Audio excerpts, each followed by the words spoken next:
This Is Me, an online talk show for the 50 plus woman. This Is Me is designed to uplift, inspire, and inform the 50 plus woman as we celebrate her uniqueness, style, gifts, and talents. I want to welcome all my viewers and listeners. On today's show, we're going to be talking about Valentine's Day, the love day.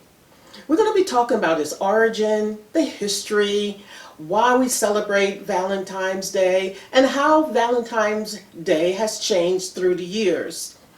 I'd like to welcome my wonderful husband, confidant, friend, and who I've been married to for 35 years.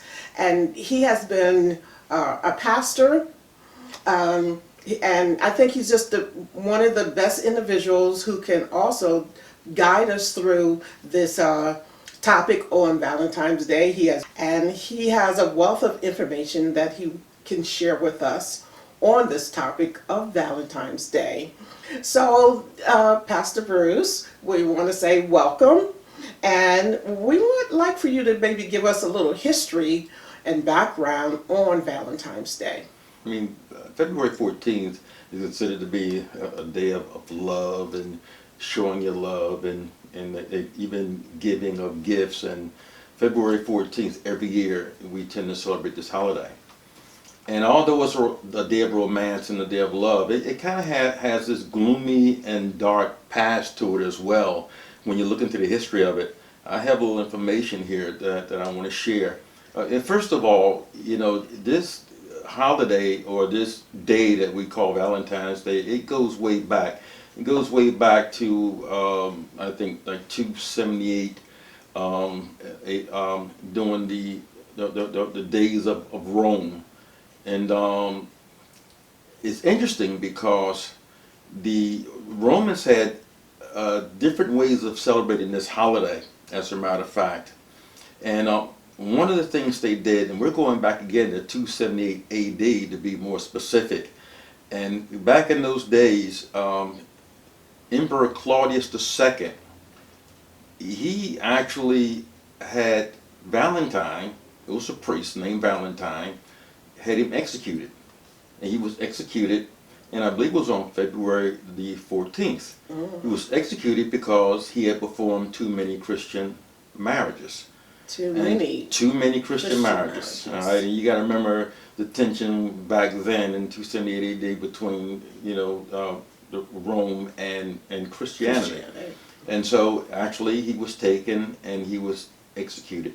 Now there were actually two Valentines that were actually executed. In fact they were like 1 year apart. But this particular Valentine was a priest. And when he was executed, he was actually, I became somewhat of a martyr, I guess one would say. And so later on, what happened was he was actually canonized by the Catholic Church. Now, so we get this Saint Valentine's. In order to be canonized, a miracle has to be attributed to this particular individual.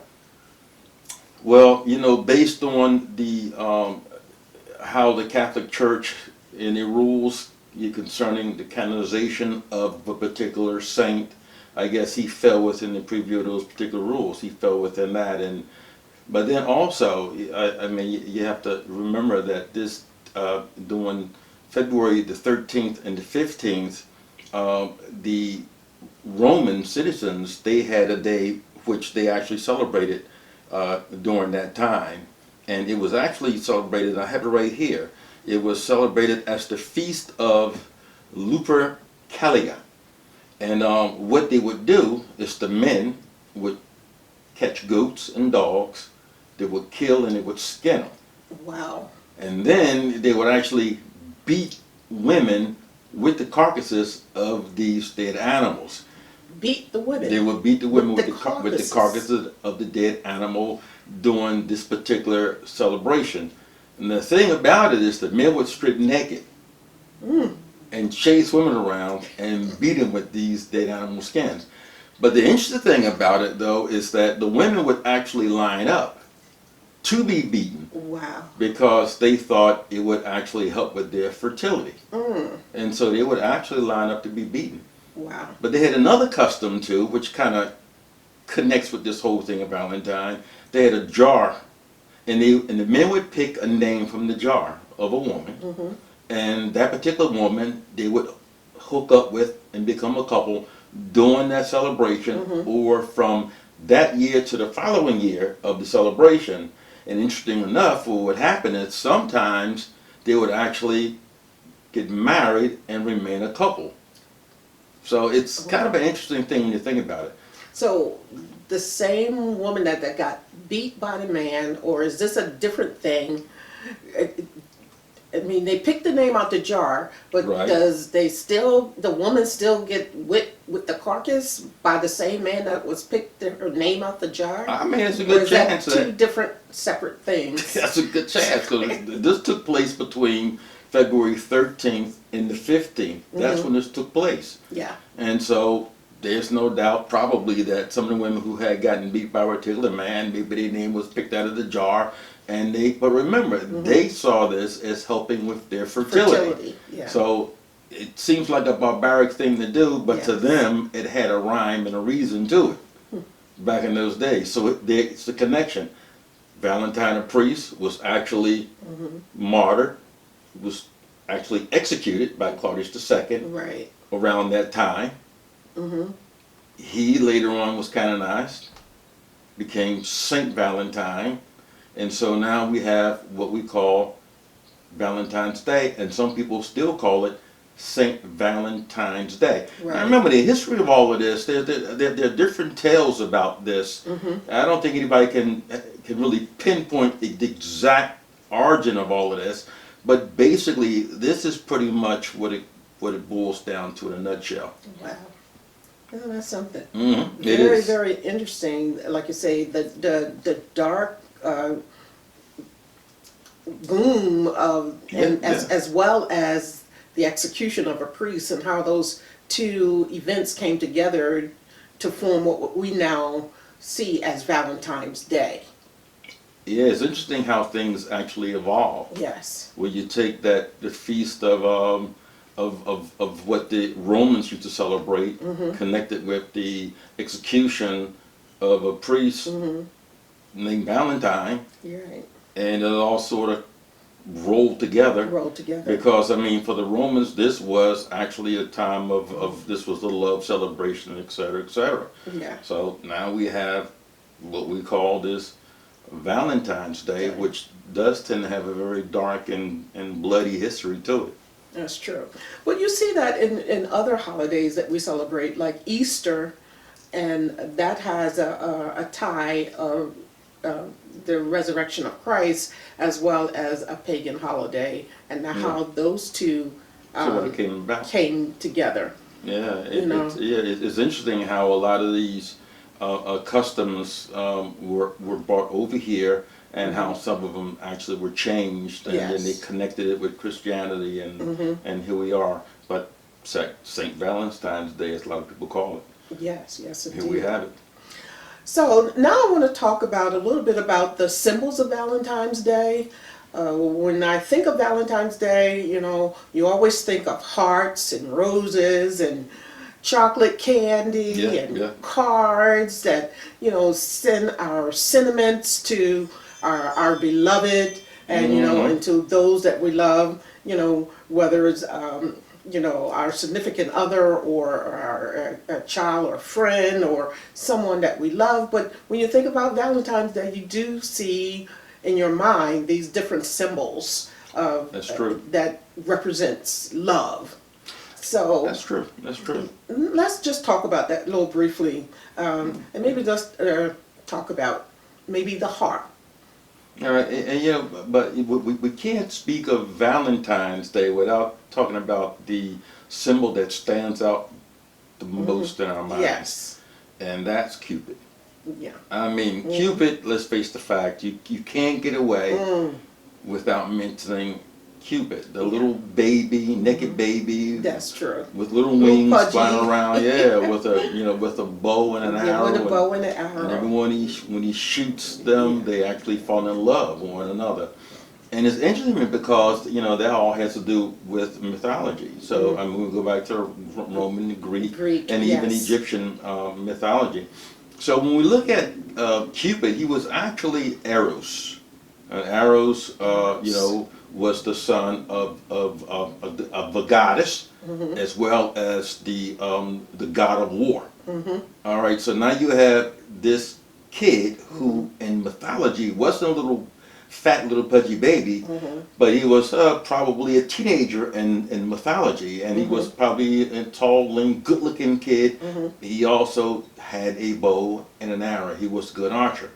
So when you connect him with the goddess of love and beauty, Aphrodite. exactly, and you got to understand that whether it's the Greek or the Roman, each one of them have a different name for the same goddess. It's Yeah. Aphrodite for one, it's Venus for the others, and Venus, yes. exactly. So when you connect this, suddenly you see this guy, this strapping young man who actually has a bow and arrow, and since his mother was the goddess of love, whoever he shot with the arrow was supposed to actually fall in love. Now there's a lot more to that story which I won't go into, but I encourage people maybe to just look up the story because it's very interesting, because he was in love with someone named, a woman, beautiful, she was named Psyche. And there's a whole story behind that, so I encourage people to just look it up and see how interesting it is. But over time, this lean young man actually began to change his form from a tall, lean, probably well-built young man in mythology to this little fat, little chubby little kid, little boy with wings and a bow and arrow that we see today. And why do you think he changed? Why did he change over the centuries into this little baby? Do you think people would be more accepting, looking at a little baby and he's so cute and chubby and it has to be love, than a strapping young teenager, I think you have a point, because over time people have a tendency to look at things differently as time goes on. So what would be more romantic and what would be cuter than seeing a little chubby baby with little angel wings shooting a bow and arrow and hitting you when you're falling in love, as opposed to this 16-year-old strong-looking young man with a bow and arrow? So yeah, I think people tend to recreate things as time goes on, into what they want it to be, and that's people, Yeah. Well, what about roses and the chocolate candy, that people give out? Well, roses are interesting, and I have some information here. The rose was sacred to a number of goddesses, including Isis of Egypt, and the ancient Greek and Roman goddesses of love, and we mentioned Aphrodite as well as Venus. And so the rose was very special, and to that effect, it gets connected to love. Because how can you not look at something that's special to the goddess of love and not, well, roses there, and not connected to love? So over a period of time, roses became the symbol of love. So if I want to show you that I love you, I bring you roses, and the roses are supposed to signify my love because they're very special. Yes, and as you know, different color roses have a tendency to have different meanings. But the Mm-hmm. rose, still to this very day, is a big seller. Red roses at that. Red roses, love. Yes. Big sellers when it comes down to Valentine's Day. What about candy? We receive a lot of candy during Valentine's Day.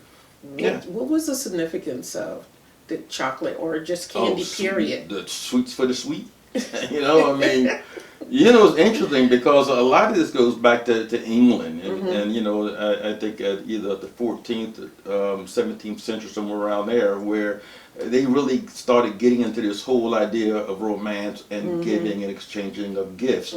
So they sort of adopted some of these things, and they I would probably say maybe took it to another level. Even when it comes down to giving cards and Yeah, things like that. Valentine's cards. Lace is considered to be something of a symbol for Valentine's Day as well. Lace. Lace. Yeah, and because back then they would actually make cards that would give gifts. They would use ribbons and hearts and lace for the cards that they would make as gifts. So the women would do that and give them as gifts. So all these things, sort of over a period of time, people came to this country. They brought those customs with it, and here we are now. Cards. Yes. Who doesn't love a beautiful card? Oh, I know I certainly do. Hey, I mean, you know what the Isley brothers say, I'll put it in a card that say it better. That's true. You know, so that's it. Cards tend to say it all. I want to talk about now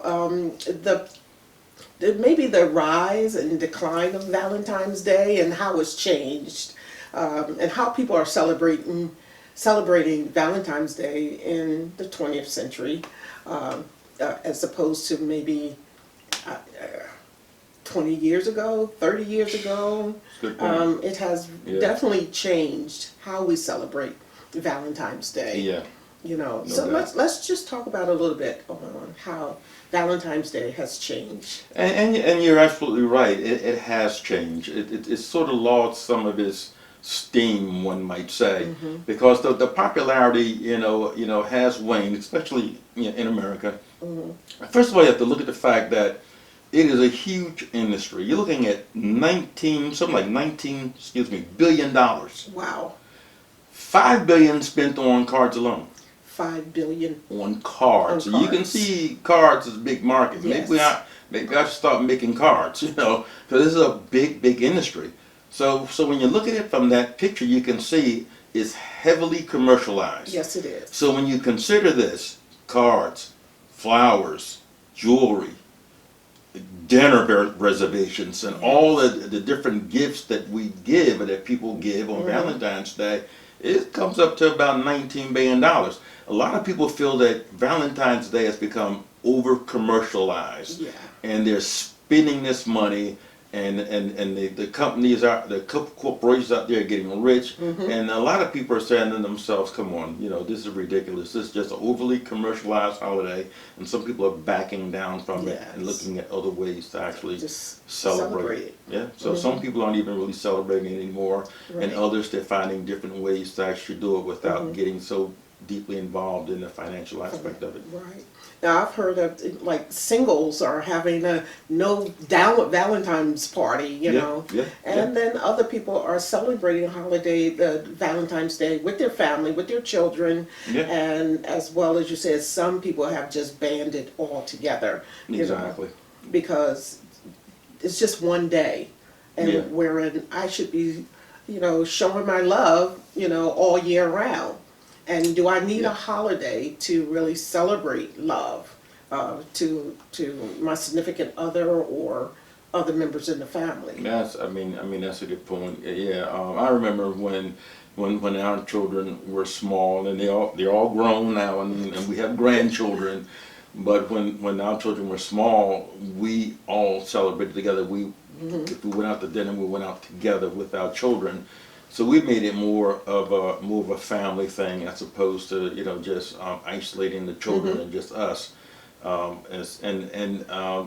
I think you're right about that. I think some people are starting to say to themselves, when they have children, why leave the children out? Why not include them in this? Why not celebrate this thing in a different way? Yes. And I think, I remember one year, not too long ago, you and I went to a restaurant. Of course, our children are all grown and they're all on their own. But when we went to the restaurant, we noticed a lot of young couples had children with them We sure at the did. restaurant on Valentine's Day. Day. Exactly. So And that was beautiful. That was wonderful to see. Yeah, it is. Because it's just not a day for the couple, but it's a day for, like I feel, for the whole entire family to show that they love and care about each other. Definitely, I agree with you 100% on that. Now, I also want to talk about how maybe baby boomers and the 50-plus generation are celebrating Valentine's. Is it just a holiday for, people under 50, or how has that changed for the baby boomer generation, and Yeah. how are we celebrating Valentine's Day as a generation? It's interesting because I pulled up some statistics here when we look at this whole idea of Valentine's Day and its popularity. And of course, we know that women tend to be more into Valentine's Day than men are. But here, 13% of men say Valentine's Day is their favorite. Only 13% of Only men. 13%. Only 13%. That's a small percentage Yeah, of men exactly. When you look consider at the population, 100%, and only only 13% 13%. favor that holiday. Yeah, that's it. 8% hate it. Wow. 8% of men absolutely hate Valentine's Valentine's Day.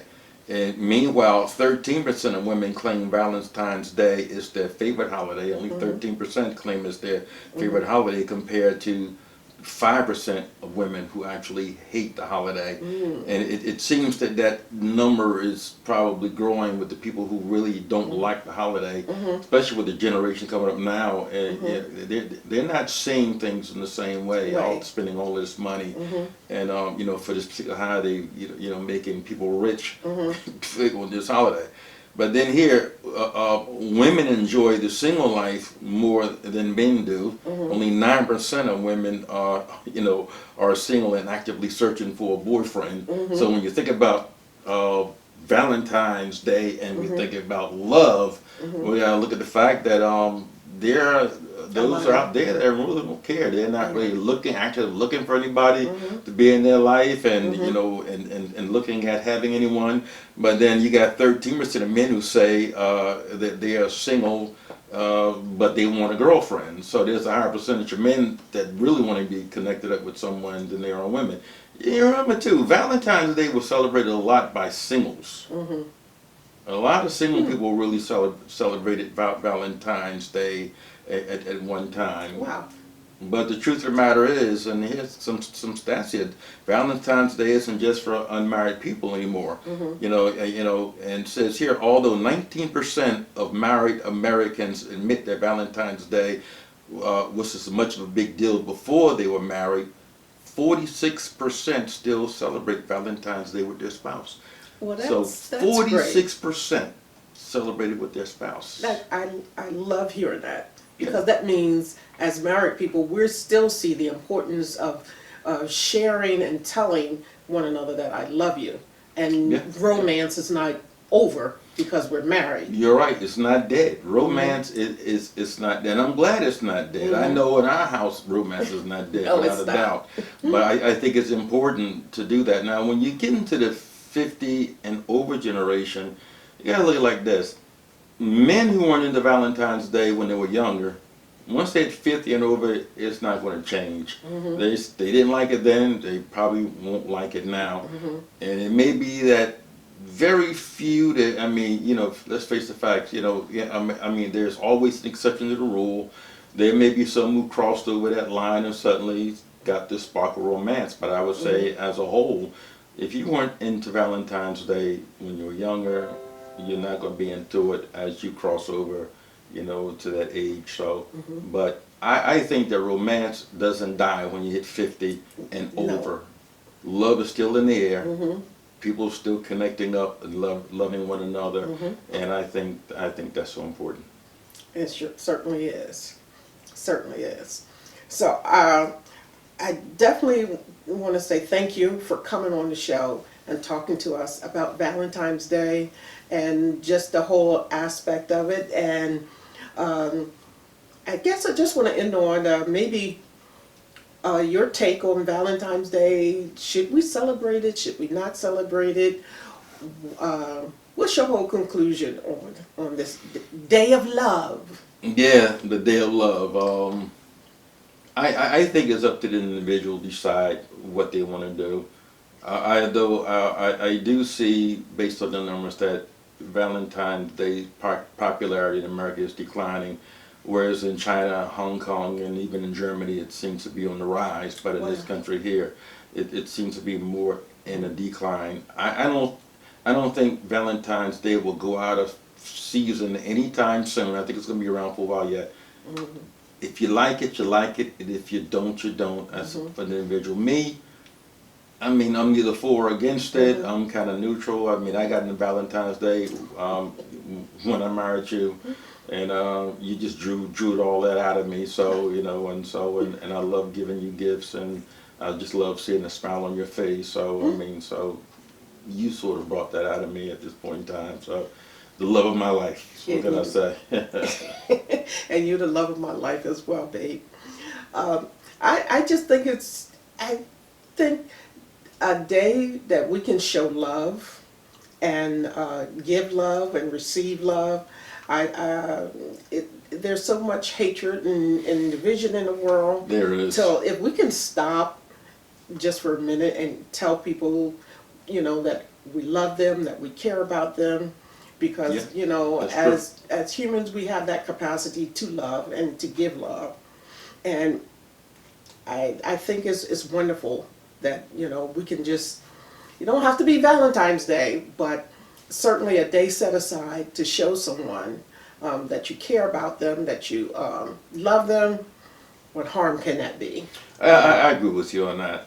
And just the end on this, I'll say this for me. I think love should be shown every day. We should show people we love them every day, not wait for just one day to bombard them with gifts and cards and candy and all this stuff. But let's show we love each other every day. I mean, how do I know that I'll be around for the next Valentine's Day? You need to know that I love you today and every day. Right. And I wish the people around the world would start showing more love. And you said it right. Hatred and bitterness is so much of it in this world. I mean, come on. Can't we just even learn to love one another? I mean, Christ said that we should even love our enemies. Amen to that. So Yes, I believe that's important to understand. And the Bible also said, that without love, that we become like a sounding brass or a tickling cymbal. That's and we can have everything else in the world, but if we don't have love and don't show love, then we really don't have anything at all. We don't. And so we need to learn to love one another. I wish people would do that. Just put down the hatred, the bitterness, and just learn to reach out. The Bible says love covers a multitude of sins. So there's things you don't like about somebody, hey, love them. Just love them. Yes. So let's love one another. Amen to that. So we want to say Happy Valentine's Day. Happy Valentine's Day. Celebrate it however, or don't celebrate it. That's strictly your choice. But from the Allens to everyone, we want to say Happy Valentine's Day. And please, thank you for tuning in. You can leave your comments. On the bottom of the screen is all our contact information. We want to thank you for joining in and tuning in. I hope we have shared something with you. If nothing else, love someone. And again, I'm Diane Allen, the host of This Is Me. And until next time, God bless you. Happy Valentine's Day. Happy Valentine's Day.